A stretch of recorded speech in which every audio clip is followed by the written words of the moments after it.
We've heard from movement leaders and members of the Black community about how they felt the night of the riot and beyond it. Now, we talk one-on-one with Grand Rapids Police Chief Eric Payne. I asked him about how he felt the night he saw his city burn and what he believes he and his department have done since to build the community back. So let's go back to May 30th of 2020 with that peaceful protest that was planned. There had been incidents in other cities, though, before that. Were you concerned going into this? We were concerned. We actually brought in additional staffing. In fact, we brought in additional staffing that morning for a peaceful protest. We had not had that type of crowd, so we brought additional staffing in, and there was concern based on what we had seen around the country. When did you get an indication that it was turning? It was very early on in the afternoon when attempts were made to take our police car and surrounding officers, and then the looting started. You came out at one point and addressed the crowd earlier. What'd you say? Well, I hear you, and that's the big thing that we're here. I wanted to convey that, and that's been something from, well, especially from the George Floyd incident. That we hear the community, and that's something we've continued to engage with the community. That was a big part of our strategic plan that we set up, was getting input from the community, from our elected officials, city officials, in an attempt to look at how can we do things differently and keep the things that we're doing well here at the police department. So it was the next week then you went out and knelt with the crowd, and you're out there just to show that you wanted to be part of the community. That was a promise to be more engaged. It was. I mean, I think every person who has knelt over the last year has done it for different reasons. I recognize what occurred in Minneapolis was not correct. That should not have been done in policing.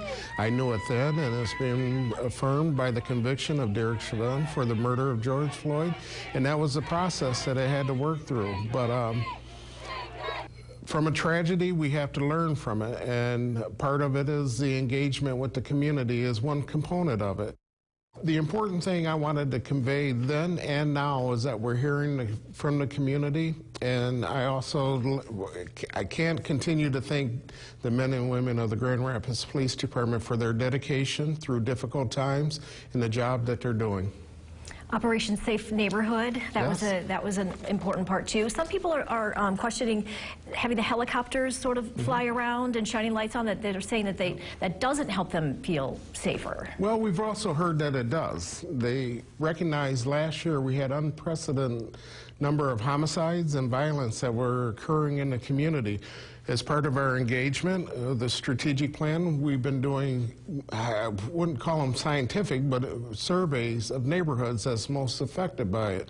And the feedback we've been getting is that we want more. We want you out in the neighborhoods, and you use whatever tools that are, of course, lawful, that we're able to use to stop this cycle of violence. Breonna Taylor's family spoke with us, and they talked about the idea of police officers being in the community. And one thing that really struck us was that they said they wanted to get to a point where they would feel comfortable if they needed help walking up to an officer, and didn't feel like a lot of people were at that point just yet. And that's a matter of trust. Do you think what are you working on to get to that point, and like having officers in the neighborhood, is that one step? One of the components of our strategic plan is moving away from community policing and neighborhood-based policing, where we have officers assigned to every beat in the city, where they're building those relationships and that trust. We had a great example a couple of weeks ago of officers doing those surveys, walking door to door, and some young kids came up to them. And they approached the officers and reported that there was a gun in their backyard. Unknown how it got there, the officers were able to take that gun off the street where those kids weren't harmed. No one else in the community was harmed. The homeowner was thankful that we took the gun off the street. So there is a level of trust, but we can't just stop there. We have to continue to work on it and make sure everyone feels safe and are safe in this city. Another thing that when we were talking with Breonna Taylor's family, they had mentioned officers in the neighborhood, but actually living in Grand Rapids. You know, some cities have incentives to get officers to live in the city that they work instead of, you know, coming in from a suburb and working there 8 hours and then leaving again, actually living in Grand Rapids. Sure, and the city does have incentives for officers to live in the city. We encourage it. By law, we cannot mandate it. But more importantly, when they're here working in that neighborhood policing model, I want them engaged in their community so it feels like they actually live there. That's what I'm looking for in this new model that we've transitioned to. And it's something we started at the end of March. It's going to take time to build. For those officers to get out into those neighborhoods and get to know the community.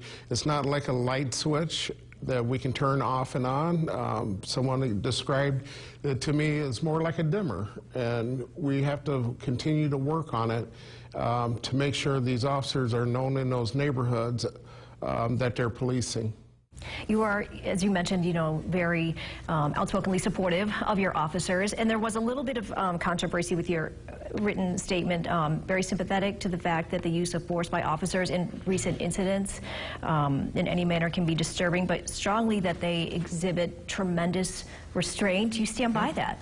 I do. Yeah. And officers have to they have to make sure not only are they keeping the community safe, they have to keep themselves safe. And unfortunately, force is a part of our work. We try to train. We're actually putting on use of force scenarios for community members. We're going to do that I think every month, where we're bringing in groups of the community to better explain why we're doing what we're doing and then get feedback from the community. So it's not just a one-way street. So if we can do it better, and explaining what we're doing, how we're doing it. But yeah, I'm going to support my officers. Lots been made about accountability, and I will hold them accountable. But I also support them when they're doing their job correctly and they're working to keep the community safe. In that particular incident, we took 4 illegal guns off the street. And it was unfortunate, and one of the subjects that we were encountered, force was used. But we review it, and the review process is still ongoing, so I can't get into that, but I do support my officers in doing the correct thing out there. Okay, so 35 years in this community. I mean, looking back on it, you have 1 or 2 just really proud moments. What are you most proud of? Wow, as crazy as it sounds, I know there was a lot of damage, property damage. There were some injuries that occurred on May 30th last year. I am, as troubling as that night was, no one lost their life. And that very easily could have occurred that night with everything that was going on. So I look back at it as it was troubling. It's not something I've ever seen in the city of Grand Rapids, but no one lost their life. And there was a lot of property damage, a lot of things that occurred, which is not acceptable. I'm not saying it is, but no one lost their life, and there were no significant injuries that occurred that night. I guess overall, I've enjoyed my career here at Grand Rapids. It's a great community. Is there work to be done? Absolutely. Not just with policing, poverty, education, you name it, all social things that are going on. Overall, though, it's a community that's willing to make changes, as we are in the police department, as we have. But there's a lot of good things that are going on, and we'll continue to work toward making it the great city I believe it can be. Do you have a timeline that you're, you know, sort of, as you're moving through your 35 years, do you have anything in your head or a certain date? Oh, I'm asked that often.